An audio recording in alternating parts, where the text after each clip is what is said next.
So for these sessions, I've been recently choosing quotes just to kind of use as inspiration.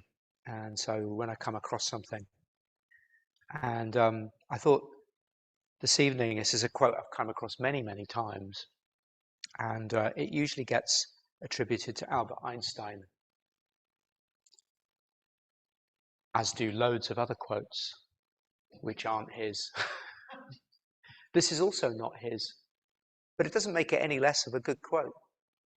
Actually, there's a great website called Quote Investigator, which some of you may have come across. And I had, when I was writing books, I used to kind of need to authenticate, or at least try to authenticate where things came from. And about 50% of the time, the quotes would not be the person who kind of you find on the internet, or even sometimes in books and other places. Anyway, this particular quote is attributed to somebody called Bob Samples, who I know nothing about. And it was actually more his interpretation of Einstein's perspective on life.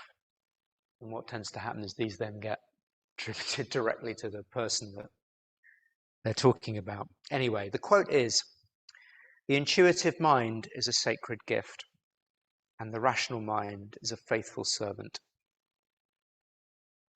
We've created a society that honors the servant and has forgotten the gift." So what is the rational mind in this instance? Well, I would say that it's usually seen as the capacity to think, which means to abstract mentally from our experience and to interpret it, analyze it, have an opinion about it, judge it, compare it to something else that's happened before or might happen in the future, reflect on it. Analyze literally meaning to tease it apart into separate bits.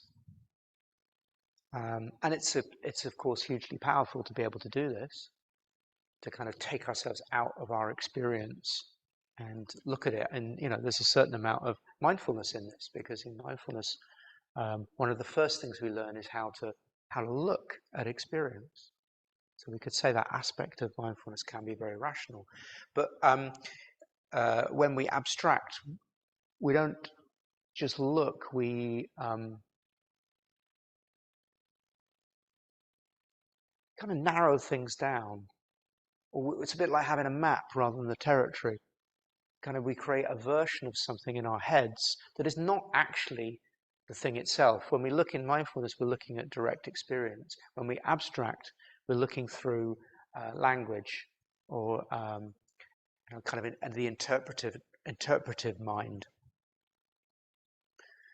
So by abstracting into kind of a mental version of what is going on, using language, many benefits to this. So we can create goals to work towards.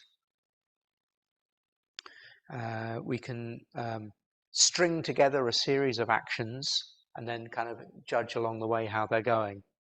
If anybody has a dog, dog can only do one action at a time, pretty much.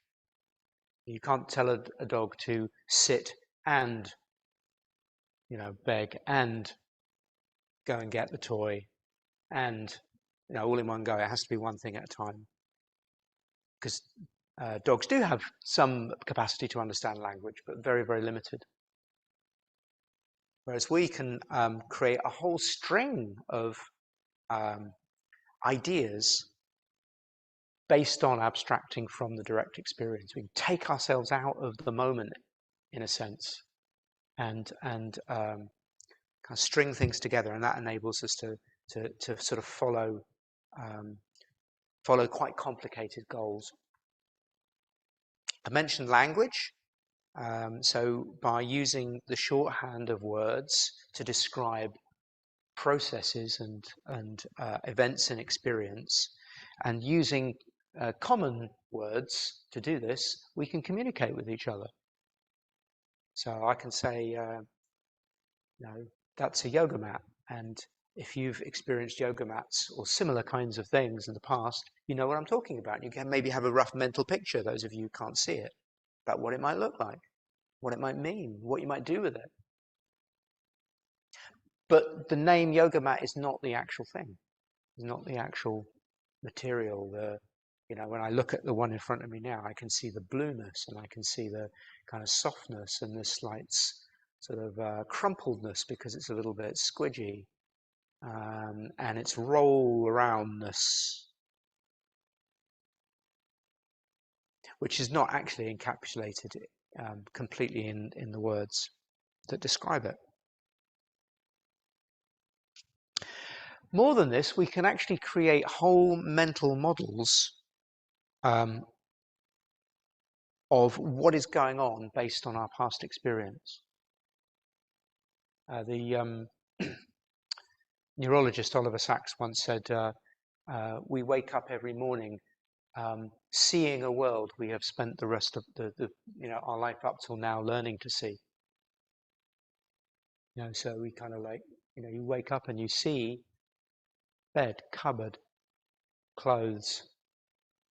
You hadn't experienced any of those things before. It would just be sensory experience, like I imagine it might be for a newborn baby. It'd be very overwhelming, perhaps. So it kind of orders the world for us, puts things into categories, allows us to spend a lot of our mental energy on kind of other stuff than having to kind of work out what is going on. We can use our previous mental models of what's happened, place it onto now, and it makes sense to us. But the map is not the territory. So it is like we've created a map of what's going on, but it's like we're looking at a map of, London and thinking we're there. I'm in London. It's just a piece of paper. It really is kind of the equivalent, isn't it? We might have an image, we might have words to describe, we might have ideas about what something is. But if we're not actually there, or maybe we should say here, if I'm not actually in London at this moment and in a particular part of London, then I don't actually know what it is. Or at least I'm only projecting a past experience. I've got one now, I kind of lived in London for 15 years, so I've got a little image of what it was like in 1996, in a particular area perhaps that I haven't been to back since then. Probably changed hugely since then. But I've got my mental model of what it looks like, and I can't update it unless I actually go and live there again, even if just for a few hours.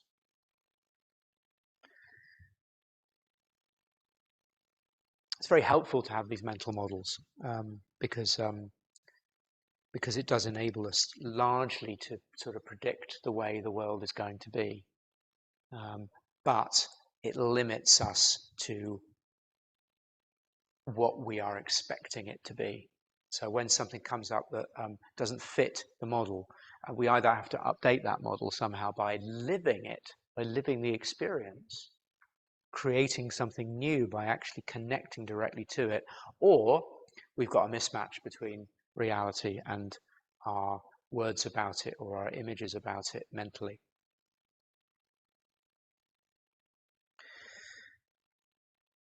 A couple of other problems that happen with this kind of interpreter mind. There were some very fascinating experiments that were done in the 1950s and 60s with people who had severe epilepsy. And one way of treating this at the time was actually to do brain surgery, to cut the corpus callosum, I think it's pronounced, in the middle of the brain, which actually separates the two hemispheres of the brain. Apparently, it could be quite an effective treatment for epilepsy. However, it has some pretty kind of major side effects. One of which is that the two sides of the brain no longer connect together. So it could actually kind of test the different activities of the right and left brain with these patients and how they were not communicating together. So, for example, it was possible, or it is possible, with somebody that has had this this operation, to show them a picture on one side of their visual field, and it therefore only be seen by half of the brain. So, for example, sometimes put a picture up of the word walk, as an instruction, and show it to the right side of the person's brain. And the person would follow the instruction, get up and walk, go move out of the room. When they then asked people, why did you do that? They would come up with all sorts of curious reasons for why they got up to walk. The most kind of famous which is, I wanted to go up and get a Coke. Because the left side of the brain hadn't seen that instruction. The left side of the brain kind of associated with language more so. This is obviously very kind of, simplistic left and right side of the brain, but there's some kind of validity to it. And so it seemed that the left side of the brain, the interpreter side of the brain, the language side of the brain, would create stories to fit what the person was doing. Literally, it would make stuff up. They would make stuff up. That side of them would make stuff up. There are lots of other examples of how this happened. Our language aspect of us, one of the ways that it helps us to feel safe is to create stories about what we experience that are based on what might be happening. Like, maybe that person was used to, maybe they like Coke and they thought that's what they were going to do. So it can be a bit of a fibber, basically, because we create the stories to make sense of the experience. The second problem, or another problem that comes up, is that the kind of by placing a narrative on an experience that's actually quite amorphous and chaotic and fluid,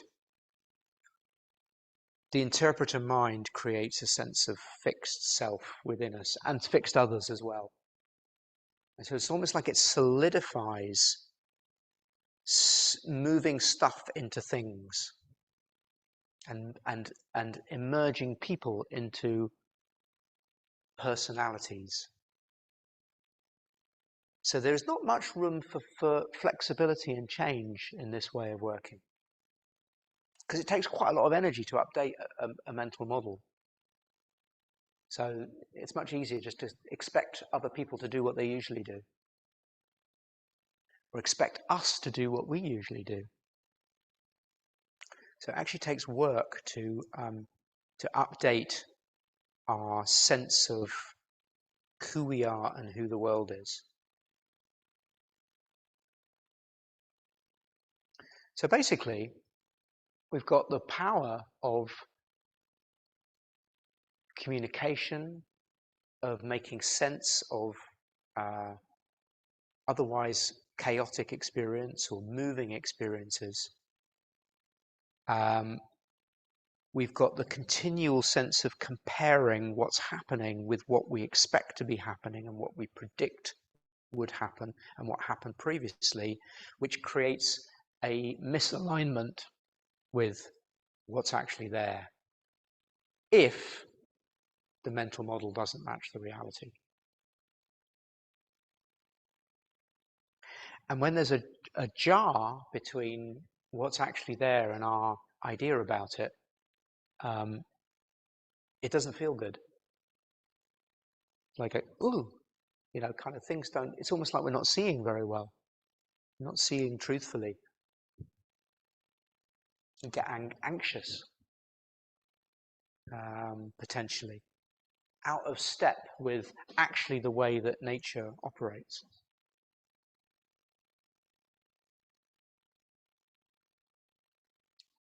I don't know if, like me, you might have had kind of ideas about yourself, about I'm this kind of person, or I'm that kind of person.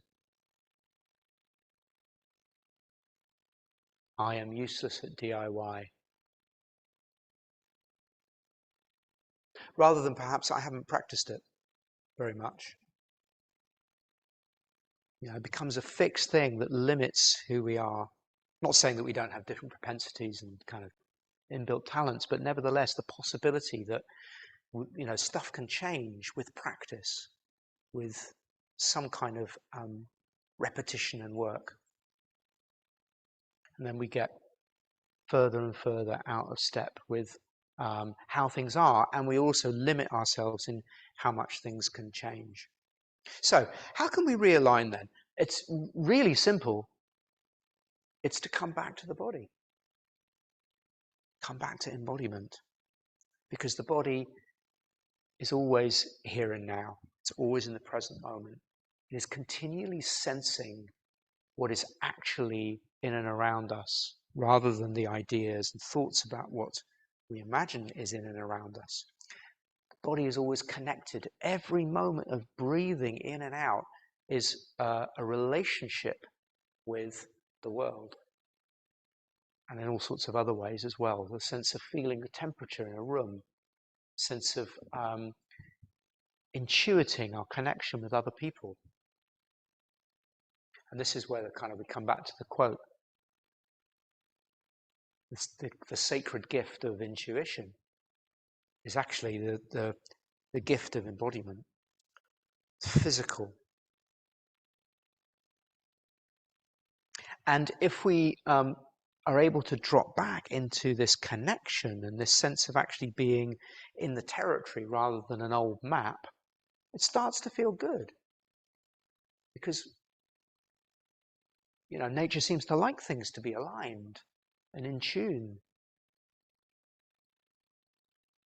Things in nature flourish when that's the case and grow. So by coming back to the body, gives us access to this intuitive mind. So study that was done with cards, where people were shown cards that were a part of a rigged deck. And so they were kind of playing a card game, but it was actually rigged against them. And they had them wired up to kind of sweat sensors in the palms. And it was found that the body knew that the decks were rigged long before the conscious mind picked it up, because through sweating, through a sense of something's wrong here. And lots of other experiments that show similar things. So if we connect to this sense of the body in tune with the world, it feels good because we're more aligned. We're maybe more able to flow with changes because we're continually connecting with reality and are therefore in touch with the present moment, and are therefore continually able to update the mental models because we're touching in. Like if I go and visit Clapham in South London, where I used to live, I can see it anew. Oh, this is what it's like now. I've got a new picture of what it is. And the word Clapham then doesn't have the same connotation of, I left in 2009. It's an outdated model. I could update it by actually experiencing it. And the word comes to mean something different. So much of our stress is based on our identification with our mental patterns. So it's not that we have to sort of say, well, okay, well the interpreter mind ideas and thinking are bad. They're not. We come back to the quote again. It says they are a faithful servant if we're able to not be fully identified with them.